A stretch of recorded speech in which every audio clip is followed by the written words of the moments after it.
right, guys, welcome back to another video. We have lots to talk about today. Starting off here with looking like a new studio is forming within Xbox Activision Blizzard for AA games, which I think is a great idea. But before we do continue with this and all the other news we will be talking about, if you do enjoy daily gaming news and content, make sure to hit that subscribe button. Also check out my link to my Spotify in the description. So one of the things right now plaguing the gaming industry is major AAA games, the length of development, the cost of the development, and just being unable to make enough money off of these games to justify creating them. And there's a lot of failure out there. That's why we've seen a lot of closures. We've seen a lot of cutbacks and cancellations. Companies don't want to take these risks anymore with these major AAA games. So we could be moving to an era of more AA games, which I think is great because AA games generally are just pure fun. And I would love to see some shorter games thrown in with the massive AAA, huge, long 50+ hour games out there. So this is pretty cool to hear. This says that Microsoft and Activision have formed a new team within Blizzard to work on smaller AA games based on existing IP. And they say over the past few weeks, many King employees had switched their LinkedIn profiles from King to Blizzard, and they can reveal that Microsoft and Activision have formed a new smaller team within Blizzard comprised of King and various other employees to work on AA games based on the existing Blizzard franchises like Overwatch, Warcraft, Starcraft, and beyond. So you're going to see spin-offs of these games, what I would assume, different styles and different genres with the characters and the worlds from all of these, which I think is a smart idea. They're very popular. They already have very strong IP there that people recognize and know, and the brand is huge. You take those and you make these spin-offs, and if these games are fun and they're good, I think they will do very, very well. They also hear that Microsoft is keen to leverage its huge back catalog of franchises it acquired with its Activision Blizzard purchase of previous years. And that's what we've been hoping for. I mean, that's what I've been hoping for, and that's a question I've had is, are they going to start diving into that back catalog, start bringing those games out, whether that is putting them onto Game Pass, remastering some of them, or taking those older IPs and bringing them back to life and giving us something new. So that could be a mix of it all. It could be smaller AA games with those back catalog titles and IPs, and then it could also be just giving them to us to play via Xbox Game Pass and stuff like that. I mean, we saw that with Bethesda. We saw Bethesda when they acquired them, came up with just a huge slate of games, all launched at the same time from their back catalog that were all just available directly into Xbox Game Pass. So pretty interesting stuff here. And I hope we start to hear more about these games soon. I know that we have Gamescom coming up. I wonder if there will be a surprise in Gamescom for a game that we haven't heard of yet. But this will also, I think, help with the release schedule for Xbox. They have tons of first-party games coming. I know people love to question whether they're going to hit the mark finally, and I think that they will. They even had to move Avowed to 2025 just because they have so many games crammed into the last quarter of this year. But they do definitely want to get to releasing a game every single quarter and just not really having any empty spots within the release schedule with Game Pass. And AA games can help fill in those spots if there is going to be a quarter or something where a AAA game either has to get delayed or it's just not, there is none planned, it's not ready yet. Then you throw in that smaller game that costs less to develop, less risk, and faster to get out there for all the gamers to play. So pretty interesting on that. And Jez Corden, who I believe wrote this article here, actually comments a little bit further on what he's talking about. It says, added some context here about the smaller teams. Microsoft wants its Xbox studios to collaborate more closely and support each other, similarly to Nintendo.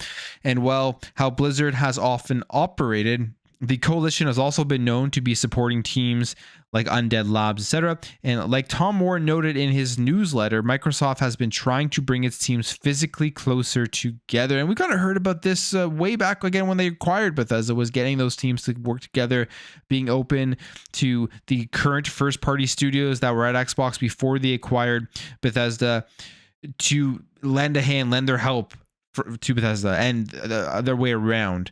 Especially with all of the crossover genres that they already had, that just makes a ton of sense. And we're going to probably see that even more now with Activision Blizzard. So things are changing, and this does sound exciting. Like I said, I would love to see some nice, more fun AA games released more often. Now, Bungie and Sony has been obviously a huge talking point over the last week or so, and it's really starting to sound more and more like Bungie kind of bamboozled PlayStation and Sony for $3.6 billion. And there was a lot more going on in the background that other companies had walked away from, or really just didn't want anything to do, probably looking at their financials and all that stuff. And Microsoft and Xbox, you would think, would have been a good fit for Bungie, just obviously because of the Halo franchise and working together for one of the biggest IPs out there in video games. And it looks like they had considered it, but they decided that that wasn't going to be something they wanted to take part in. And if you remember this piece of information that did come out during the whole acquisition process of Activision Blizzard, one of the games that Xbox had listed as on their final watch list for mergers and acquisitions was Bungie. And they put it down here. You have Bungie. I mean, there's a bunch of other companies in there, but Bungie was listed in the list of companies that they were thinking about potentially acquiring. So obviously they didn't do that. Maybe they made a pitch. Maybe they had discussions and then realized going further into that it wasn't for them. And now we're seeing more information here that Bungie potentially misled Sony about its financial position ahead of the acquisition. So people are wondering, well, $3.6 billion, when that did first happen, I was on the side of that is a pretty hefty fee, but Bungie definitely fills a major need for PlayStation and for Sony, which is the games as a service, multiplayer, first-person shooter that they haven't put out in a while, and like something that people are continuously going back and playing and spending money on. And I still think they does fulfill that need. We'll just kind of see how this evolves going forward, especially if it just totally gets folded into SIE and then starts making games that aren't fulfilling the needs of the other genres that PlayStation needs. And it's kind of a waste, in my opinion, of that $3.6 billion. But I still think it is filling a need, but $3.6 billion was definitely a hefty fee. And we have this report here from Steven Titillo saying he spoke to former Bungie employees to get to the bottom of things as to kind of what is happening here. And at least one of them addressed what many analysts in the gaming community have been left puzzled by, the $3.6 billion fee, saying the employee reckons that Sony overpaid for Bungie after the studio misled the PlayStation maker by selling things they were just not able to deliver. They say, while Destiny 2, the final shape, has been widely praised, Titillo has been told that the latest cuts were being planned long before the expansion release. And I mentioned this in my video last week, just trying to think logically about this whole situation. These cuts were coming regardless, whether PlayStation acquired them or not. I think that they were going to be coming. It's just kind of the magnitude of those cuts. How would those take place? And if this acquisition didn't go through, would there have been more cuts? Would there have been even more cutback at the developer? You never know, but there are obviously some employees as well that did get folded into SIE, so maybe wouldn't have happened if PlayStation didn't go and make this acquisition. It says here, what's even more interesting is that it seems Bungie was a bit desperate to strike a deal with Sony. One of Titillo's sources said that if Bungie hadn't been acquired, it may have gone bankrupt. And that is honestly exactly what I was thinking, that there was obviously an urge to sell. And you have the CEOs and the owners of Bungie, they knew they had to get out, and they were just waiting for that one buyer to kind of bamboozle and buy them out because things just weren't looking good. They say here, the alternate history is insolvency, basically is the quotes that happens if PlayStation does not buy Bungie. So that isn't surprising. Like, these cuts were happening. Bungie obviously was in financial troubles, and you kind of see this. You see when these major companies do sell to a bigger conglomerate, a lot of the time they are trying to get out of a messy situation. This was one of them. Even when you think about Bethesda and Microsoft, they had some financial problems as well before Microsoft purchased them. Maybe not as dire as Bungie, but there was something there. So I'm not surprised to hear this. So at the end of the day, at least if you're a Destiny and Bungie fan, it's either get acquired and still have these games, or bankruptcy, I guess, is the way that you could look at it. And other people who were talking to Bungie are probably happy at this point that they had walked away. All right, just a quick update here for the Xbox mobile store. We did talk a little bit about that last week, as it was supposed to be launching in July. and it has not launched yet. There's no real word as to what is going on with that store, but there is an update now, and that is from Carrie Perez, the head of Xbox Communications, in a statement to The Verge, saying that testing has begun for our browser-based mobile store, and they says our work is progressing well, and we will have more to share in the future. So the mobile store is coming. It is going to be via the browser. I mean, if you're not into mobile games, it's not a huge thing to really care about, but it is going to be via the browser, and it should be coming potentially soon. It's supposed to be coming in July. We're now into August. I'm thinking maybe it's a Gamescom announcement, one of those big things that they are holding back for Gamescom, and then they go out and they market it and potentially say, here is the mobile store. It is available right now. I could see that happening.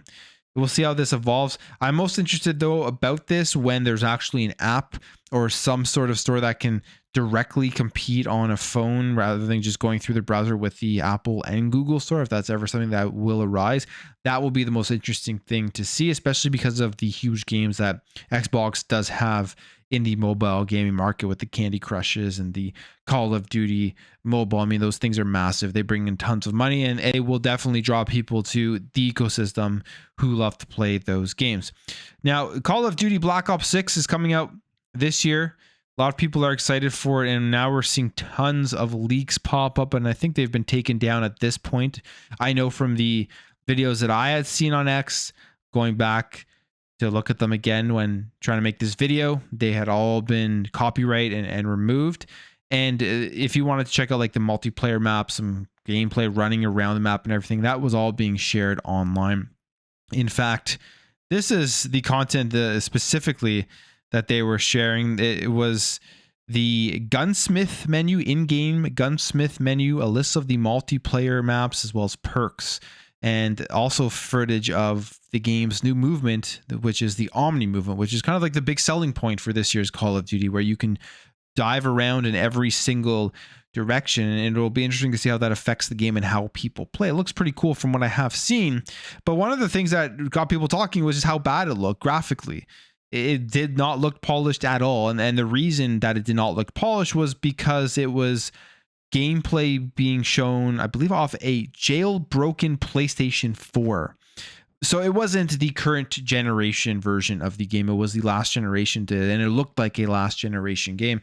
So a lot of people were worried that it was just very unpolished for the higher end version of Call of Duty Black Ops 6. They're obviously going to continue to support the PS4 and the Xbox One because there's still so many people on those consoles, especially on the PlayStation side. I think the last updated number was like 48% of their users are on the PlayStation 4 still who log in on a monthly basis. So they're obviously going to be supporting that because there's just so many sales that they would be leaving off the table if they didn't. So if you are seeing those clips out there and you're wondering what's going on, why does it look the way it does, it's not going to be the way that the game looks on a PC or on the Series X or the PlayStation 5.